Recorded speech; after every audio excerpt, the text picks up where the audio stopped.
దేవుని పరిశుద్ధ నామమునకు మహిమ కలుగునుగాక.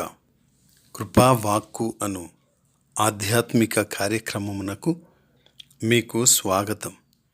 ఈరోజు దేవుని వాక్యంలో భాగంగా సామెతల గ్రంథం నుండి సామెత. దరిద్రుని బాధించువాడు వాని సృష్టికర్తను నిందించువాడు, బేదను కనికరించువాడు ఆయనను గనపరచువాడు. సామెతల గ్రంథం 14వ అధ్యాయము 31వ వచనము. ప్రియులారా, పేదలను ధనికులను చేసినవాడు దేవుడే. అయితే ఎవరైతే పేదలను పీడిస్తారో వారు దేవుని సృష్టిలో ఒక భాగాన్ని పీడిస్తున్నాడన్నమాట.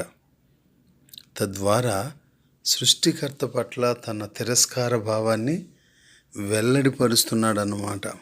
అదేవిధంగా బీదలను ఎవరైతే కనికరిస్తారో, వారి అవసరతలో, అక్కరలో, వారి ఇబ్బందులలో వారిని పరామర్శిస్తారో వారు సృష్టికర్తను గనపరిచేవారుగా ఉంటారు అనేది ఈ సామెత యొక్క భావం.